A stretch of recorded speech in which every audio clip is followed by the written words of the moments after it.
Hello and welcome to the Learning Love Podcast, brought to you by the Learning Love Foundation, helping people transform how they love, live, and lead. I'm your host, Dr. Mark A. Hicks, and I want to thank you for joining us today as we spend some time learning love. Love is the answer. Now all we have to do is explore all the questions. And today, I've got an interesting topic to explore that really can affect really every area of your life. Now, we always start with family because that is the critical unit. That's where everything really is made, is it starts with family. But we have relationships outside of that.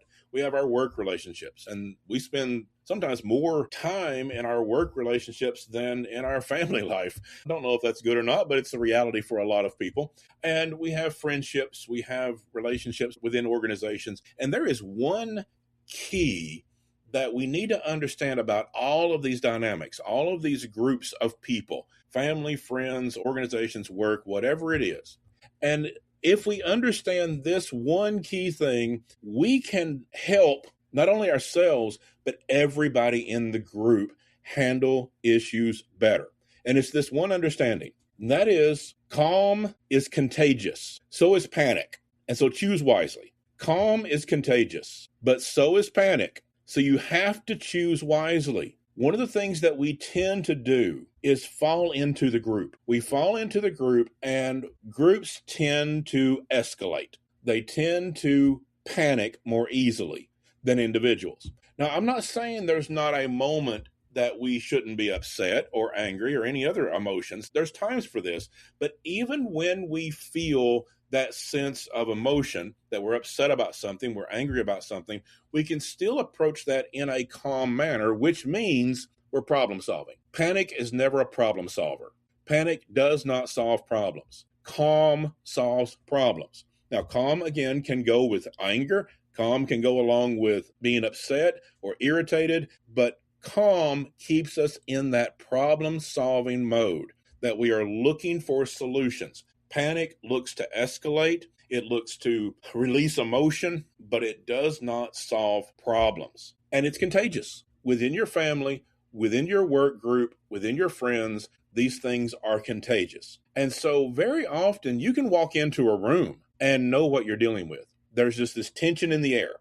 There's tension in the air, and you can feel it when you walk in, and everyone's tense, and everyone's just kind of waiting for things to explode. And when that happens, it usually does. You go into workplaces, you go into families, and everything seems tense all the time. It just takes that one little statement, that one moment that everything blows up. Then we're all in a panic, and everybody's upset, and everybody's yelling at one another or whatever they do.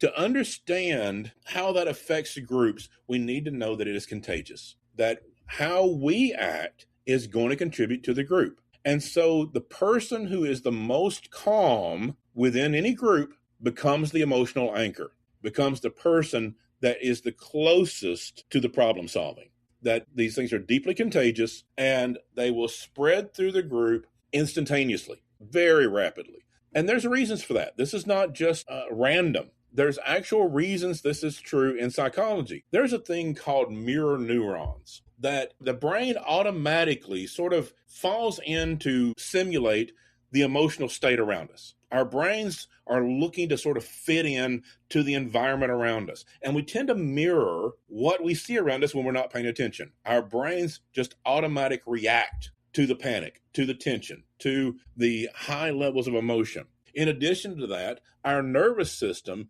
tends to co-regulate with people around us, especially if we're around them a lot. And so if we get accustomed to being around people that are high levels of tension, really on edge all the time and prone to panic, we will tend to co-regulate with them if we're not paying attention. Our brains just naturally do that because our brain is looking to sort of fit into the environment, to find where we fit.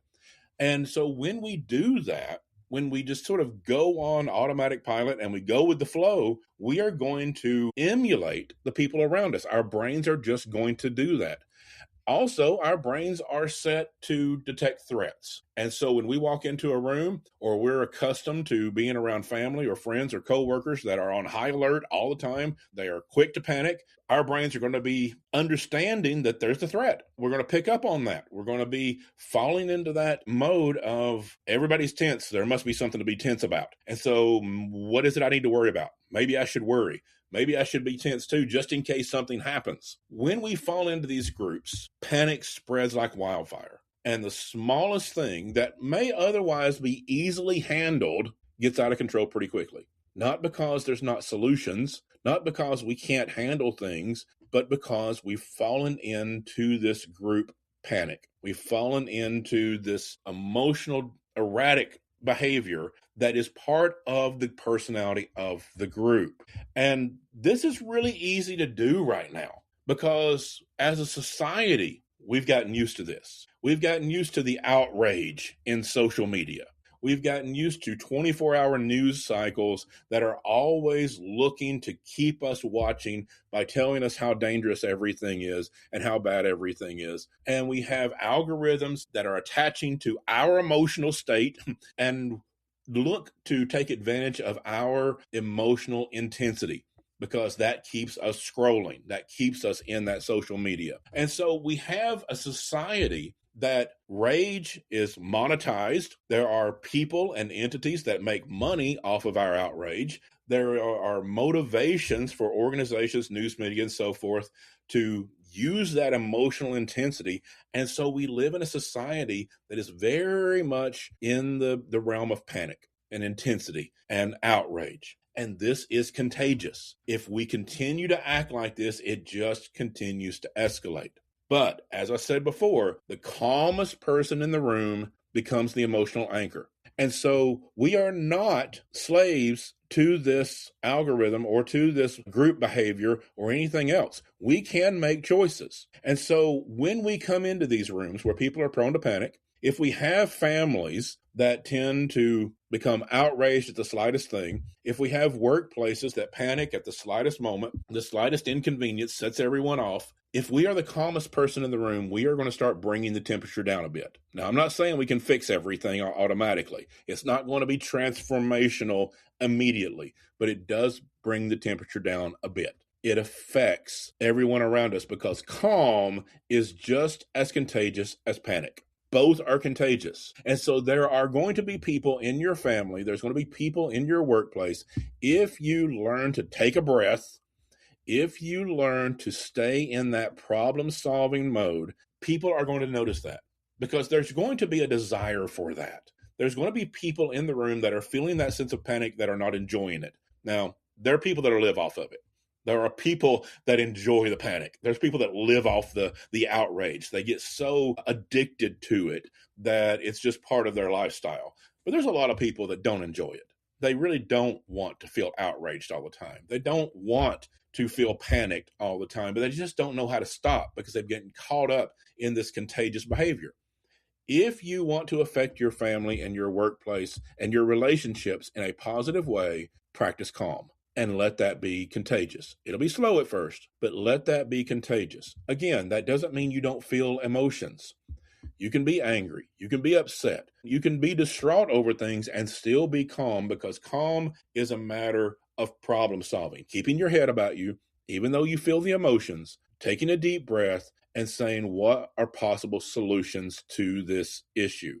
This is really important as parents, as teachers, as leaders in the community, as spouses, as friends, as coworkers, whatever area you are in. This is really important because it signals to everyone around you that we're safe, that we don't have to panic. We have a problem. Problems don't have to lead to panic. Problems need to lead to solutions. And so if we are that calm and we practice it, and it may not come natural at first, but we practice it, those same mirror neurons and that same co-regulation that I was talking about earlier about how the brain works, there's going to be some brains in the room that are going to start regulating with your calm. It's going to have an effect. They're going to notice that.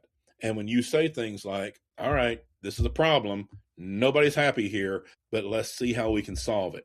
Yes, there's going to be some that will go crazy and say, well, there's no solution here and this is unacceptable and all this. You're going to have to deal with the panic, but stay calm. Let them have their outrage, let them have their moment, but keep coming back to, all right, what is a possible solution? Or maybe you can offer one. Here is a possible solution.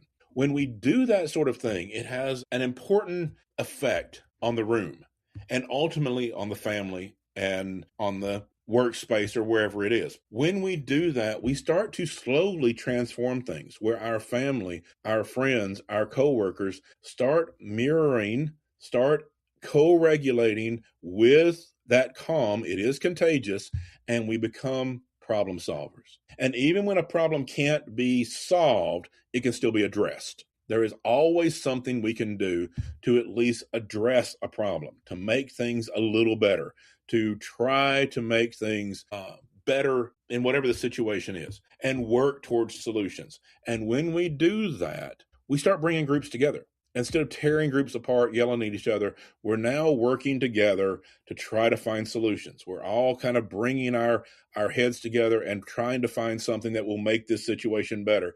And when we work together, that teamwork kind of thing builds a different spirit.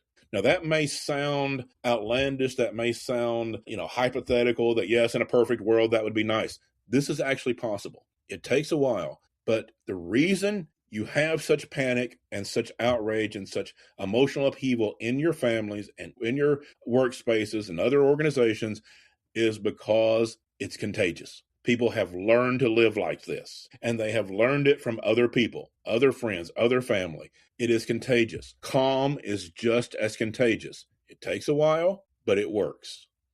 As you learn to stay calm, and other people start getting into that same mode because it's contagious and they want that too. Everybody doesn't, but many do. It starts to change the temperature in the room. It starts to affect how we address problems. And then when people are thinking, people are addressing issues, people are working together, we are now solving problems that builds the teamwork of the whole group. Families don't need to panic over every problem.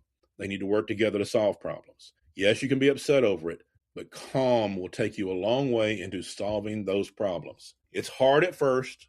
It takes practice. But if you practice this, if you get into this and start making this a part of your life, you will find that calm is contagious. And so you get to choose that. You get to choose whether you want to panic or whether you stay calm. Panic is an emotional upheaval. Calm is having emotions and yet still looking for solutions, still keeping your head about you, and looking for answers, or at least a direction to go, the next best step. Sometimes that's all you have. You don't have an answer, but you have the next best step. If you do just that much, that is the calm that people need in those situations. And it can transform families, transform workplaces and relationships across the board.